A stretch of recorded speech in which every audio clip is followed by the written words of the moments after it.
A few decades ago, this town of Hout-Holland used to host Belgium's mining industry. It's now home to a much more modern business, debunking fake news. Come on in and I'll show you where the fact-checking happens. As you can see, I have a lot of screens, so I can fit a lot of fake news on this and look for interesting stuff to debunk. Martin Schenk is part of a two-person team that's just joined the ranks of Facebook's official fact-checkers. He has developed sophisticated software that allows him to spot viral stories, see connections between them, and investigate their origins. European Parliament, EU Parliament, European elections. He's now preparing for the European election.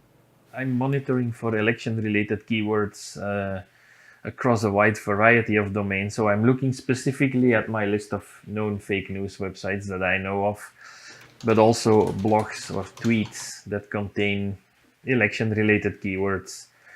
And I can see which ones go viral, so I prioritize those when deciding what to fact-check.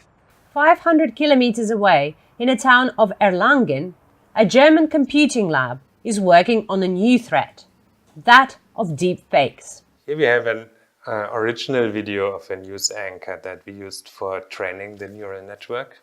And here's a manipulated video where the person on the right has the face blend over, an artificial face blend over. Christian Ries and his team are using artificial intelligence to detect manipulated videos of faces.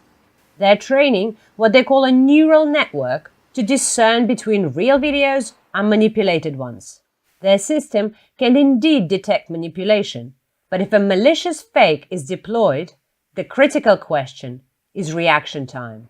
We as research institutions, for example, are not able to react within very few hours to some sudden event. So principally it could be that just a couple of hours before the election, some very upsetting news item comes up, turns out to be fake, but we will not be able to tell this at this very short notice. Dear people of Belgium, this is a huge deal. A deepfake has already been used in political campaigning in Europe last May. Developed by a Belgian Socialist Party, this was a joke video. It was meant to provoke Belgians to think about climate change. Their party made it abundantly clear that this was a spoof. We all know that climate change is fake, just like this video. But the joke was apparently lost on some of their followers. Party representatives had to rush in and tell them one by one that the video was fake.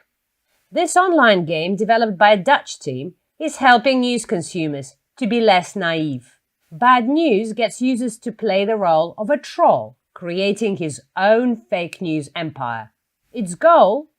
To make news consumers to be more discerning when it comes to information manipulation. You start to polarize, you start to use emotion, you use conspiracy theories, you use Twitter bot armies, you use fake accounts, and all those elements combined, that's disinformation. And this game helps you recognize those things in real life, so it builds a trigger into the back of your head. With a crucial European election just around the corner, educating citizens is not enough, and European politicians fully realize that. Criticize politicians or get mad at a foreign country. Foreign country it is. At this event, aside from playing the game, officials have been devising plans to improve the transparency of platforms like Facebook and Twitter. Their potential role in swaying the public opinion has come into sharp focus at the European Parliament too. The main question I have is, what is the impact of business models like that of Facebook and Google that are really steered by selling ads? But because they're used by hundreds of millions of people in Europe, billions of people around the world, they are having a deep impact on the information landscape. And there are people who are very good at manipulating this landscape.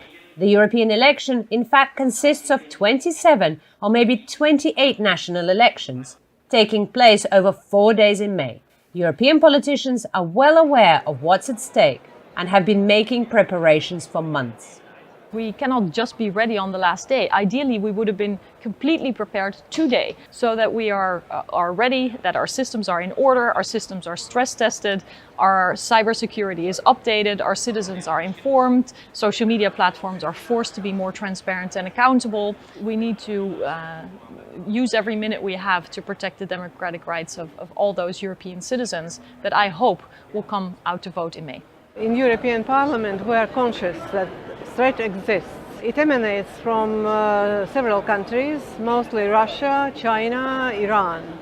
They are particularly interested to interrupt in European elections. They really are not interested to have a united and competing European Union. Europeans seem to be aware of the danger too.